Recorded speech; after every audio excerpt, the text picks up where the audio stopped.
သေးစားလက်စားစီးပွားရေးလုပ်ငန်းများ SME နဲ့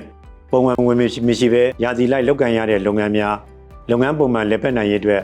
ငွေကြေးများကိုစနစ်တကျဘယ်လိုစီမံခန့်ခွဲသင့်တယ်ဆိုတာကိုဆရာမကြီးအနေနဲ့ဆွေးနွေးပြပါအောင်ခင်ဗျာဟုတ်ကဲ့ SME လုပ်ငန်းတွေနဲ့ရာသီလိုက်အတက်အကျရှိတဲ့လုပ်ငန်းတွေပေါ့ဥပမာ travel and tour ပေါ့မြန်မာနိုင်ငံမှာဆို travel and tour က6လလောက်ကတော့ဟလာတိုးရသည်ဖြစ်ပြီး6လလောက်ကတော့တိုးမရှိဘူးပေါ့အဲ့လိုလုပ်ငန်းတွေအတွက်အဓိကဒီငွေကြေးနဲ့ပတ်သက်ပြီးစီမံခန့်ခွဲဖို့ဆိုရင် cash flow ပေါ့ငွေသားစစ်စစ်မှုကိုသူတို့ဟိုတေချာ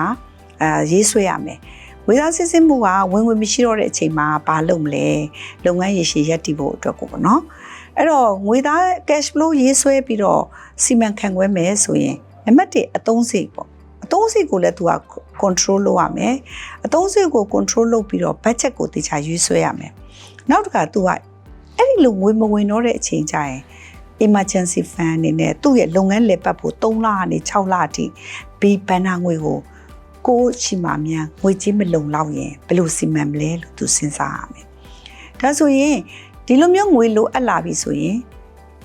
SME လုပ်ငန်းတွေရာသီလိုက်လုပ်ငန်းတွေကဘဏ်တွေကနေပြီးတော့ချင်းငွေတောင်းခံလို့ရတယ်ပေါ့ဥပမာ तू ဟာတောင်းခံတဲ့အခါမှာလဲ तू ကစဉ်းစားရမယ်ဥပမာချင်းငွေက SME လုပ်ငန်းတွေအတွက် MCB ဘဏ်က 10% နဲ့ချေးပေးလိုက်မယ်ဆိုရင် तू ဟာဒီဟာအတွက်ကိုနောင်မှာ तू အမြတ်ရနိုင်မှုက 20% လောက်ရှိတယ်ဆိုရင်တော့ तू ဟာချေးတင်တာပေါ့ချေးတဲ့အခါမှာလဲသူ့ရဲ့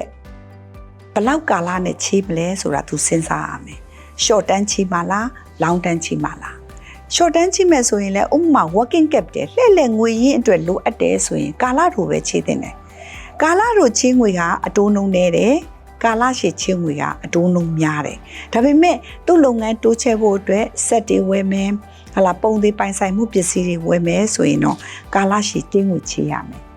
ဒီလိုမျိုးချင်းငွေချေးတဲ့အခါမှာလဲ SME လုပ်ငန်းလေးတွေအနေနဲ့သူတို့ရဲ့ဟာလာလုပ်ငန်းကိုတေချာစီမံခန့်ခွဲပြီးတော့ဘဏ်နဲ့ယုံကြည်မှုတည်ဆောက်ရမယ်ဘဏ်ကိုပုံမှန်ပေးရမယ်အတိုးနှုန်းကိုလည်းပေးဖို့အတွက်ကိုအစီအစဉ်ရေးဆွဲထားရမယ်ပြန်ဆက်ရမယ်အချိန်မှာလည်းပုံမှန်ပြန်ဆက်နိုင်ရမယ်ဘာလို့လဲဆိုတော့အခုဆိုရင်ကျမတို့ credit bureau ရှိတယ်ဟာလာ credit rating ရှိတယ်သူ့ရဲ့အတိုးပြက်ကွက်မှုဟလာကာလတစ်ခုကြော်တာနဲ့သူဟာပြက်ကွက်စင်းနေကိုရောက်သွားမယ်ဒါဆိုရင်လိုအပ်တဲ့ချိန်မှာငွေချေးဖို့အတွက်အခက်အခဲတွေရင်ဆိုင်ရနိုင်တယ်ဒါကြောင့်မို့လို့ငွေချေးနဲ့ပတ်သက်ရင် SME လုပ်ငန်းလေးတွေအနေနဲ့ကဘဏ်နဲ့ relationship ကိုလည်းမပြတ်တည်ဆောက်ထားပြီးတော့ကိုယ့်ရဲ့နာမည်ကောင်းကိုထိန်းသိမ်းထားနိုင်ရပါမယ်